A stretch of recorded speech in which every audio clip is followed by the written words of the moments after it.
Nashville Predators get their pre-Thanksgiving Day workout in tonight against the Calgary Flames. A key to that game, plus Cody Glass injured again. How do the Preds replace his production?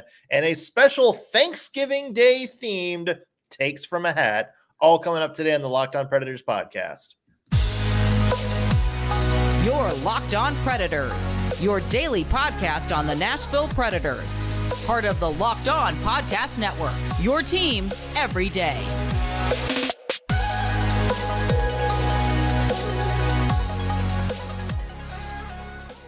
Thank you for making the Locked On Predators podcast your first listen of the day every single day.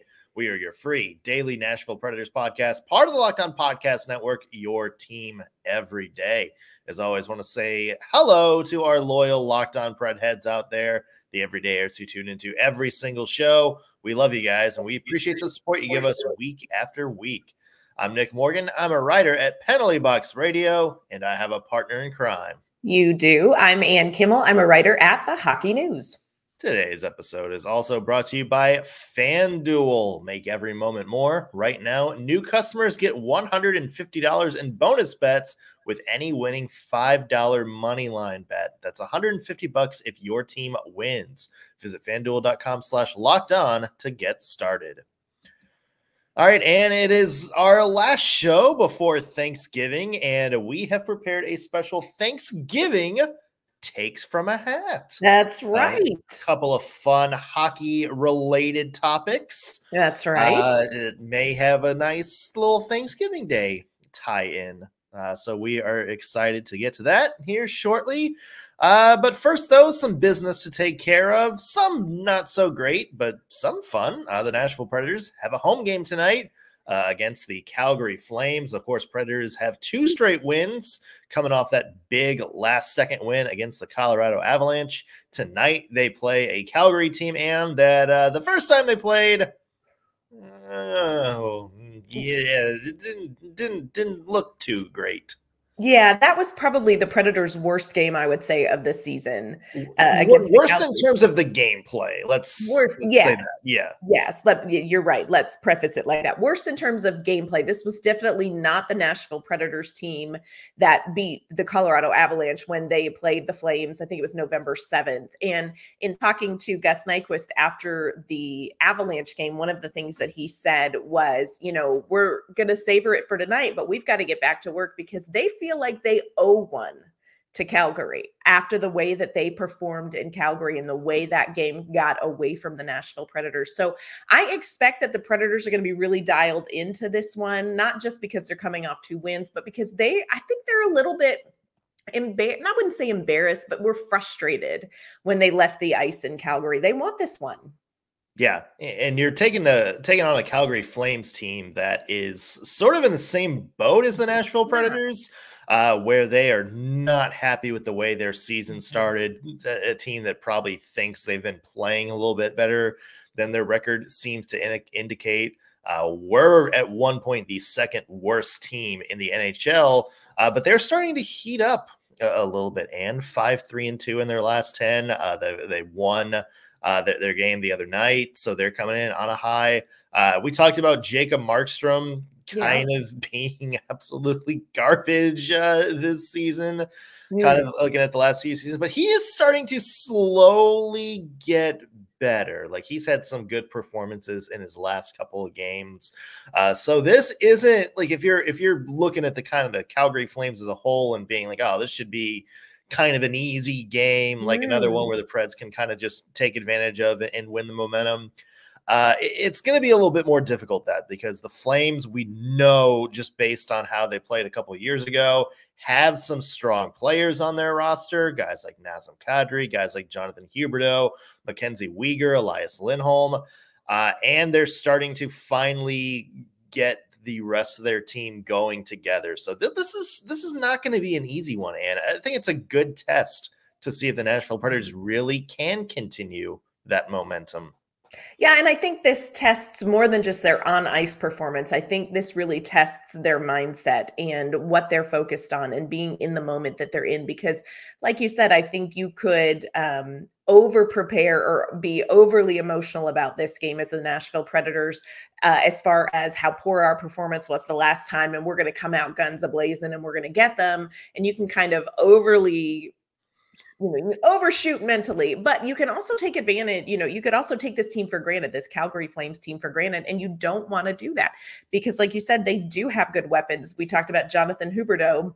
One of the big storylines from that game wasn't necessarily that the Nashville Predators crashed and burned. Everybody was talking about Jonathan Huberdeau was benched in the third period. Yeah. Well, he's going to want to come out and have a really good game against the Nashville Predators. So this is a game that's going to test not just their commitment to sticking with it on the ice, but I also think it's a good test for where this team is kind of mentally. They've been through 4-game losing streak. They're on a 2-game win streak. A 3-game win streak, especially against the Flames, I think would go a long way to kind of restoring some confidence. So this is a big game tonight. This one matters. Yeah, do you think Jonathan Huberdeau has this one circled for any reason?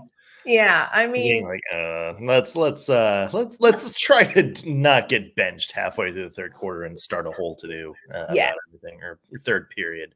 Yeah, I don't know. I was watching NBA last night. What's the one thing that you want to see happen if you're the Nashville Predators tonight? For me, I think you've got to keep up with that puck pursuit that we saw against the Colorado Avalanche. The Calgary Flames, they can really burn you in with their transition game. They can be very fast up the ice. They can create a lot of 2-on-1 chances if you allow them to do that. So for me, I think of, we need that Michael McCarron, Phil Tomasino, you're not going to exit the zone without paying a price kind of play from the Nashville Predators. So I think really being kind of, and I hate to use the hockey phrase hard on the puck, but you know what I'm saying. Yeah. Like, I think they really need to do that and interrupt what Calgary may want to create. So for me, I think it's going to be a physical game. I think Nashville really has to be committed to puck possession and interrupting things for them to walk away with a win tonight. What about you? What's key for you? I'm 100% on the same page as you with this, and not just sort of the puck pursuit, but winning those puck battles when you get them, because that was the key in the last period against Colorado. The reason that Philip Forsberg goal happened, the game-tying goal, was because Colorado couldn't get the puck out of their zone. The Predators would pursue, would keep getting the puck, would keep, either get the rebound or, be able to take, a Colorado puck handler one-on-one and kind of win the puck back, or make the zone exit not clean. Mm-hmm. That's what I want to see from the Predators tonight, because if you do that, that's going to start spurring some of this sustained pressure in the offensive zone, that sustained pressure that we saw lead to that game-tying goal the other night against Colorado. So I'm 100% with you. I want to see the Predators sort of not just be relentless on chasing the puck, but also actually win those puck battles. And Calgary's a physical team, so it's not going to be easy to do. Yeah, it's going to be a physical game. I also think goaltending is going to be a story in this. We talked about Jacob Markstrom. Let's talk about UC Saros. UC Saros has had kind of a rougher start to his season. He had a good performance, against Colorado, maybe not statistically the numbers that we're used to seeing from him. But this would be a great game if Saros gets the start. It would be a great game for him to kind of continue to build on what we saw from him in Colorado. So I think it's going to be interesting to see how each of these goaltenders performs, because this hasn't been the season either of them probably expected. Do you think it's him or Lankinen tonight? You know what? I go back. They have an afternoon game Friday as well. They do. So I do think they're going to split tonight's game and the afternoon game. I wonder if they are going to go with Saros just because he, just came off of that win. But I don't know. I wouldn't be surprised if they do Lankinen, but I do think they're going to split these two. Yeah. And I'm okay with either. I'm with you too. I kind of lean maybe Saros just to try to get him some momentum from that Colorado game. He played really well. We know he plays really well when he gets a lot of starts in a row. So I think it might be a good time for a UC Saros game. Yeah. One person that won't be on the ice tonight, we know for sure, is Cody Glass on the injured list again. How do the Nashville Predators replace him? Plus, on a happier note, some Thanksgiving-themed takes from a hat. Those are coming up here in just 1 second. First, I want to mention today's episode is brought to you by Sleeper. A new NHL season brings all sorts of personalities. Philip Forsberg could score 50 goals. The way he's been scoring, it's possible. Yep. Who knows? Vegas could win the Stanley Cup for the second year in a row, and you can win big by playing daily fantasy hockey on Sleeper, the official daily fantasy app of the Locked On NHL Network. Sleeper is our #1 choice for daily fantasy sports and especially daily fantasy hockey, because with Sleeper, you can win 100 times your cash in daily fantasy hockey contests. All you have to do is pick whether some of your players will record more or less than their Sleeper projections for things like goals, assists, saves, plus minus, and more in a given game. So for instance, tonight, Predators versus Flames, Philip Forsberg, more or less than 3.5 shots on goal. He's been shooting the puck. I might go over. Ryan O'Reilly, 1.5 shots on goal. Gustav Nyquist is hot. Over or under 0.5 points. Roman Josi, will he get a point tonight? Over or under 0.5 points. These are the types of bets that you can make to win a 100 times bet on Sleeper. You need to correctly predict the outcome of 8 player stats. You heard me, Preds fans. You can win 100 times your money playing daily fantasy hockey with Sleeper. So start paying attention and nail your picks so you can win big. Use promo code LOCKEDONNHL and you'll get up to a $100 match on your first deposit. Terms and conditions apply. That's code LOCKEDONNHL. See Sleeper's terms of use for details and locational availability. This episode's also brought to you today by our friends at FanDuel. You can score early this NFL season with FanDuel. It's America's #1 sportsbook. Right now, new customers can get $150 in bonus bets with any winning $5 moneyline bet. That's $150 if your team wins. So if you've been thinking about joining FanDuel, there is no better time to get in on the action. This app is super easy to use. There's a wide range of betting options to choose from, including spreads. You can do player props. You can pick over-unders and more. So go and visit FanDuel.com/lockedon and kick off the NFL season. FanDuel, official partner of the NFL. All right, and some bad news from that Colorado game. And it was kind of buried because it happened in that time the Predators were swarming around the net. Cody Glass got tangled up with an Avs defender, went down to the ice, immediately skated straight into the Predators dressing room, holding his, looked like holding his arm, elbow, shoulder, maybe, not sure which part. And the worst fears confirmed yesterday when the Predators announced that Cody Glass is on IR again with an upper body injury. And the timeline we have considered for him is week to week. And first off, you know, just from a human standpoint, it sucks because Cody Glass, of course, just came back from a lower body injury. Yeah. You know, he's only played 9 games this year, just got his first points of the season against the Avalanche the other night. Somebody that, you know, just hasn't been able to get consistent time in the lineup because of these early injuries. And it sucks because the Predators were counting on big things from him this year, and he just hasn't gotten the ice time to sort of get himself going and get himself into the season. Yeah, this is so tough. And, you know, Cody Glass was a little bit frustrated, I think, already with the lower body injury that he was on injured reserve for, because, you know, that kept him out. I think it was 8 games that he missed. And so he really feels like he hasn't gotten some traction going this season. And I agree with you. This is one of those players where I feel like expectations were very high in training camp. He and Gus Nyquist really looked great together.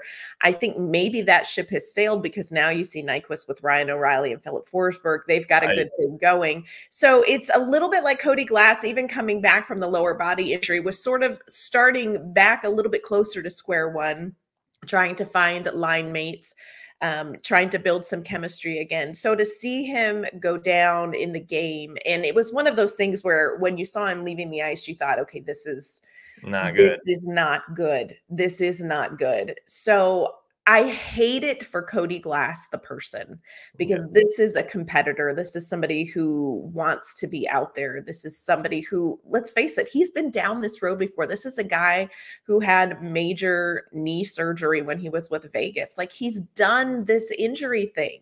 Yeah. And it's a mental thing. There's a mental toll when you want to be out there and you're injured and you can't be and you're frustrated. So I hate it for Cody Glass, the person. I also think it's not great for the Nashville Predators because that's a player they want to get going, and we're week to week here. So yeah, you mentioned Cody Glass had different line mates. He was playing between Evangelista and Sherwood, which was normally Tommy Novak's spot. And the reason he was in Tommy Novak's spot is because Tommy Novak out 4 to 6 weeks, probably more like 3 to 5 at this point. But there's 2 centers, and the Predators were counting on a big source of depth scoring now on the shelf. And now the Predators, it's not just, okay, we need to shuffle some things around. Now you kind of have to do surgery with your lineup because those are your 2 middle 6 centers.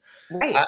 I would expect, it sounds like based on Barry Trotz and Andrew Burnett's comments the other day, it sounds like, Juuso Parssinen is going to be a center kind of moving forward from now on. So there's one thing. It seems like Colton Sissons, who's kind of bounced around, he's going to be, center. And it seems like Michael McCarron is going to be an anchor there. Also, wouldn't be surprised at an AHL call-up maybe after the Calgary game, and so they don't have to deal with the roster thing. If it's centers they need, Mark Jankowski maybe make an appearance. Dennis Gurianov has also been doing gangbusters, in Milwaukee. I wouldn't be surprised if it's one of those 2.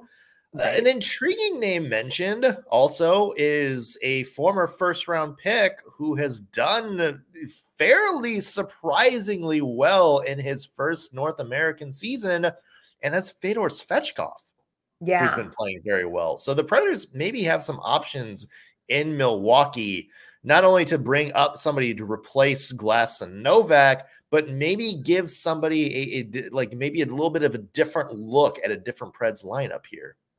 Yeah, I do think it's important to consider bringing somebody up.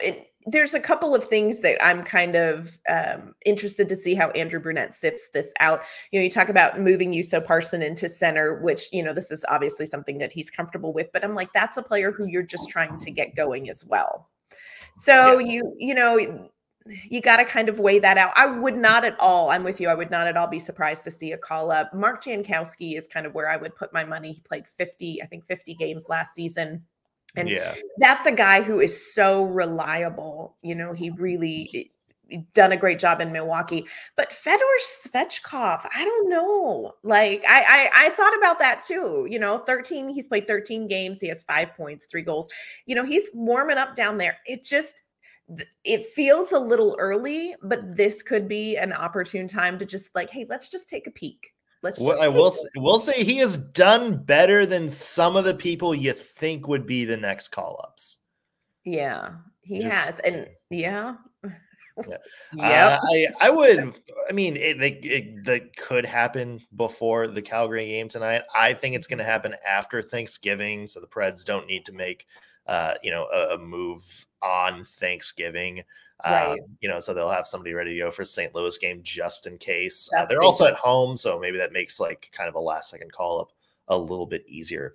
It's going to be intriguing, Ann, because this is going to be an interesting sort of roster decision coming up. I really can't see the Predators just sticking with 12 forwards for the next little stretch run here. Yeah, I think I really would be surprised if they don't call somebody up. Who they call up, I think is definitely going to be worth watching. Yeah, it is the day before Thanksgiving, and we would like to close with some special Thanksgiving-themed takes from a hat. We got some good ones. We're going to dive into those in just 1 second. First, want to let you know that this show is sponsored by BetterHelp. So the holidays are upon us, and while we sing about it being the most wonderful time of the year, let's be honest. Sometimes the holidays can bring up a lot of extra stress and anxiety for all of us for a number of different reasons. But adding something new and positive to your life can help counteract those feelings. Therapy can be a helpful and bright spot in your life as you navigate these stressful times of the year. And therapy is not just for people who have experienced major trauma. We can all use help with problem solving or relationship building or learning new ways to manage and cope with the stress and anxiety in our lives. If you have thought about starting therapy, I encourage you to give BetterHelp a try. BetterHelp is entirely online and it's designed to be convenient, flexible, and suited to your busy holiday schedule. Getting connected in is so easy. You just fill out a brief questionnaire to get matched with a licensed therapist, and you can even switch therapist anytime for no additional charge. You can find your bright spot this season with BetterHelp. Visit betterhelp.com/lockedonnhl today and you'll get 10% off your first month. That's BetterHelp, HELP.com/lockedonnhl to get started today. All right, Ann, it is the day before Thanksgiving, so let's bust out some fun Nashville Predators Thanksgiving themed takes from a hat. Would you like to do the honors and bring the first topic? Our first topic is, here's a nice, easy, sweet one. What Predators memory are you most thankful for? Predators memory? Is this like a total team memory or like a game I saw in person? You know what? We make the rules so it can be anything you want it to be. Oh, it's funny. I was just thinking about this the other day and I was thinking about putting together like an article or a podcast or something about this, but we're coming up on the 25-year anniversary of the Nashville Predators versus Detroit Red Wings ice storm game. Oh my gosh. 2 days before Christmas 1998, which was also my first NHL game. No way. I went with my mom. My mom, of course, from the Detroit area, big Red Wings fan. She brought a giant Hockey Town banner to hold in front of the Red Wings crowd. I, of course, had my little Predators jersey on, my little Mike Dunham sweater. There's a deep cut for your Predators fans. And I just remember getting to, of course, watch the Predators on TV. I watched the Red Wings growing up. So I was, right there with, some of the heroes on the ice. And that was kind of my first experience. And it was still one of my favorite games to attend. Thomas Vokoun made 50 saves in that game. So it's a lot of fun sort of history from a Predators standpoint. And some good memories for me. So that's mine. Oh my gosh, that is so amazing. That's so amazing. Yeah. Do you have one memory that, either a game you went to or anything like that stands out? Gosh, you know what is so funny? I do actually, this was many, many years ago. It was Pecorine era. And my husband, God love him, took me out on a date around Christmas time. And when we got to the rink, he's like, you can go in the team store and buy whatever you want. Well, knowing me, I went in and I bought the Christmas sweater that lights up and blinks because that's who I am. You go with a giant hat. That's right. And he had surprised me. We had tickets that were 2 rows back right by the goal. And my Christmas sweater, of course, was blinking madly. And, Pecorine was in net, and I don't even remember who we were playing, but at one point there was a stoppage in play and he looked over at me and I was just this, because I just can't even. And Pecorine gave me a little nod, yeah. How you doing, you absolutely obnoxious, sparkly fan? Like that sweater. Yeah. Like that. I had my cousin's wife was in the 300s and she actually has a video where she zooms in on me because you could just see the sweater going. So that's I always say that's one of my deathbed moments. I hope I remember my Pecorine nod on my deathbed. I love that. Yeah. All right, go ahead. Wow me. Let's see. All right. So one of the biggest traditions, for families on Thanksgiving is the Thanksgiving Day football game. Come on. Like the one where you play out in the front yard. Yeah. Well, you're going to organize a tackle football game with all members of the Nashville Predators, and you're the captain and you get first pick. Oh. Which Predator are you drafting first overall onto your pickup tackle football team? Oh, my first pick. And it's tackle. Yeah. You know where I'm going with? I'm going Michael McCarron. Now I get it. He's going to be hard to bring down. He's wiry. He's not like, big, hefty boy, but Michael McCarron, strong yet elusive, sort of. I'm going Michael McCarron. And 6'6", so he's probably got the range to make some catches. He does. Too. And I think he's got the wingspan. If I wanted to put him in at wide receiver, I think wingspan. Yeah. So I'm going McCarron. That's a great question. I was either going to say McCarron or Yakov Trenin, because who in God's name is going to tackle Yakov Trenin? No one. Not Phil Tomasino. No one, and nobody's going to do it twice. Let's be clear about that. Yeah, the Derrick Henry of the Thanksgiving Day football. That's true. He is a bit the Derrick Henry. Yep, that's a great pick. Yeah. All right. Next one, Ann. Next one. We're rapid firing. Oh, interesting. Just pure speculation. How many of the Nashville Predators do you think have eaten a traditional Thanksgiving dinner? These are the things I wonder. Probably most of them. Maybe the exception would be like the newer Europeans. So maybe like Juuso Parssinen hasn't yet. But I'd imagine if you're over here for this long, you probably got to do it at least once. You would think. Yeah, and I think like a lot of the Canadians have like American wives and have probably taken it. So okay, I would say most of the team. Yeah, most of the team, I would say. Yeah. Okay. And look, if any of them haven't, we're eating on Friday, so they're welcome to come. There we go. They have a game, so let's see. Yeah. Oh, this is a fun one, Ann. Oh no. All right, what's the one topic that causes the most fights at Thanksgiving? Oh, religion. I was gonna say politics. Or politics. Yeah, religion or politics. Which anymore aren't those two painfully inextricably linked? So you're hosting Thanksgiving with all of the Nashville Predators. Yeah. What is the one hockey-related topic that you think causes the biggest politics-esque fight on Thanksgiving? Like the one where just everybody, like hockey-related topic. Hockey-related. Oh, great question.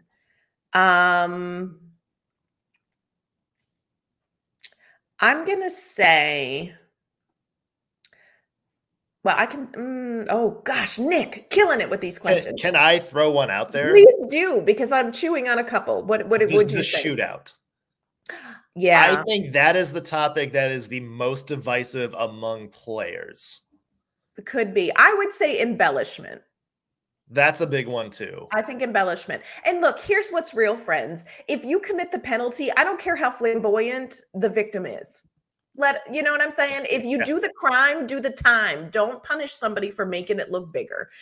But but the shootout, I bet they don't. I'd be interested to see them throw down about a shootout. I bet there are a lot of people that either really like it or want to keep it or think like we need to change the overtime rules.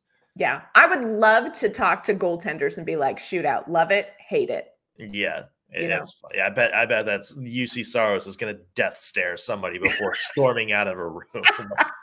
My fear in the Colorado game was it was going to go to a shootout and he was going to have to wait out the Ryan Johansson slow-mo. He's seen it. Like Ryan Johansson. I know he's probably going to be like, Johansson can't pull that move against UC do it. Saros. No, he would have had to. I think we got time for another one. All right, let's do two rapid fire. Oh, here we go.